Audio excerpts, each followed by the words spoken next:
Hello future doctors, are you ready to take a deep breath and dive into world of respiratory anatomy with Anatomy Student Zone? I'm Dr. Saida Sara here, and today I will explore the incredible journey of air from your nose to your lungs. And I promise when you will go through this series of a lecture, it will be more exciting than it sounds. Have you ever thought about your respiratory system? You know, it's super high-tech air conditioning unit, and this air conditioning unit is always working to keep your feelings great. I will recommend you to grab a cup of coffee and let's get started. So before you cover the detail of respiratory system, it's very important to know the certain facts that I'm going to tell you, because these facts will help you a lot in understanding this system. So let's start. You know, sensation in our body, they are perceived and they are organized into two major groups, and these groups are general sensation and special sensation. And general sensation, you know, these are sensation of touch, pressure, pain, and a temperature. Special sensation includes vision, hearing, taste, sense of body position and movement, and most important for us today is sense of smell. It means if you are able to listen and you don't need any hearing aid, you are special. You can move and can maintain your balance, you are special. And you can taste food and can feel the smell, you are special creation of a nature, because these senses are special one. And those who are special, they are blessed with these special senses by nature. So another important fact that you should know is there are 12 pair of cranial nerves in our body. So again, I am saying 12 pairs. So the nerve that is responsible for your special sense of smell, that nerve is olfactory nerve. And olfactory nerve is first cranial nerve. You also have to remember this point that olfactory nerve, that is a first cranial nerve, is one of few cranial nerve that carries spatial sensory information. Only a reason you know, because sense of smell is special one. So another point important that you have to remember is odors are airborne. Olfactory receptors are placed that are in our nose. They are chemoreceptors. They are going to sense chemical changes. What chemical changes they will sense, we will cover later on. So besides these points, another important point is regarding epithelium. So epithelia are divided into two main groups. You should know this. And these two main groups are according to function. And these are glandular epithelia and the covering epithelia. Glandular, as the name indicates, these cells of this epithelium, these are special cells. Why these cells are special? Because these specialized cells are going to produce or synthesize substance like that of lipid, protein, or a carbohydrate. And a covering epithelia, as their name indicates, they cover the external body surface, or they are also going to line our tubular passages and the cavities. So another important point that you can never forget and you don't have to forget is the division of this system. So respiratory system is having anatomical division and a functional or histological division. Anatomical means how it is made up of or what is its structure, and the functional mean, you know, how the respiratory system is going to function or how it works. So when we talk about the anatomical division of a respiratory system, these are the upper and the lower respiratory tract. Most of time you have listened or you are going to listen from a doctors, and they are going to use these words that this patient got upper respiratory tract infection or this got lower respiratory tract infection. Actually, what does it mean? Being a doctor, you should know this. So upper respiratory tract refers to part of respiratory system that lie outside the thorax, more specifically above the cricoid cartilage and the vocal cords. Later on, when you will cover the respiratory system, you will come to know what is cricoid cartilage, what is vocal cord. But here, try to understand this image that I am going to describe right now. So this is a mid-sagittal section. This is going to show the upper and the part of lower respiratory tract. You can see this is cricoid cartilage. Cricoid cartilage is actually a part of a larynx and is one of laryngeal cartilage. There are also other laryngeal cartilages that we will cover later on, but cricoid is one of them. So we can also observe the vocal folds in this image as well. So part of a respiratory tract that will above the cricoid cartilage and above the vocal cord, this is upper respiratory tract. And the part that is below this cricoid cartilage and a vocal folds, this is lower respiratory tract. So another important point that you should know is upper respiratory tract includes, or what are the component of upper respiratory tract.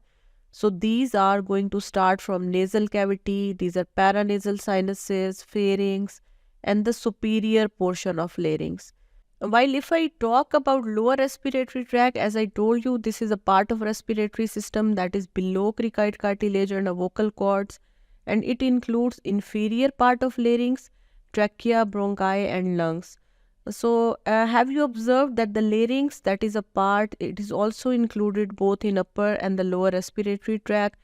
So, the portion of a larynx that is above vocal cords, it is included in upper respiratory tract, while the portion of a larynx that is below the vocal cord and the cricoid cartilage, it is included in lower respiratory tract. So this point is very important. When you will cover larynx, you will come to know there is a difference in epithelium above and the below vocal cord. There is difference in nerve supply of larynx above and below vocal cord. So what's the reason for this? I have mentioned. So another important point to remember while studying this system is about lungs. So lungs are most often considered as a part of lower respiratory tract, but sometimes we are going to describe them as a separate entity. So they contains the respiratory bronchioles, alveolar duct, alveolar sac, and alveoli. Initially, I covered the anatomical division. Now I am going to focus on a functional or histological division of a respiratory system. So functionally or histologically, the respiratory system is also having two components, and these are conducting and respiratory portion. Conducting portion, as the name indicate, it just have to conduct air, or air is going to just pass through this part, and the respiratory portion, as the name indicate here, the major respiration occurs, so the gas exchange is actually going to occur at this part.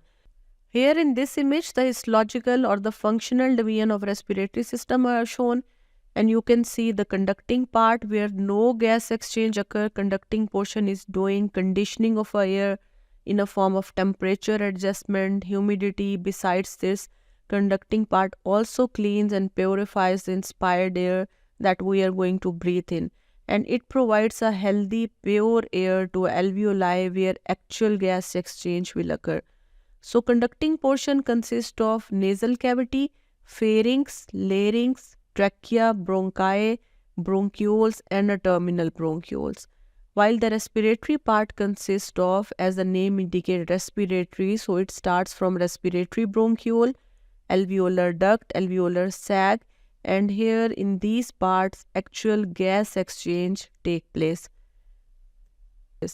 So to ensure an uninterrupted supply of an air, you will see anatomically conducting portion is a combination of cartilage, collagen, and elastic fiber along with smooth muscle. And what they are going to do, they are going to provide a rigid structural support to this part that is necessary for the flexibility and the extensibility of this part. So as we know, our nose is also an olfactory organ as well, besides the gas exchange or the respiratory function that it's doing.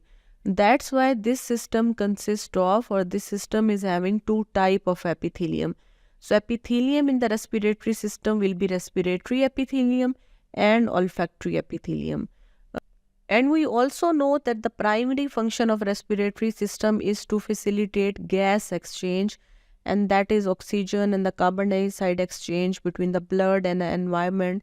So besides the sense of smell, this system is also having the respiratory function, and this is the main function of this system. So major epithelium that in a respiratory system will be respiratory epithelium. So these were some important concepts that you should know before going to start this system.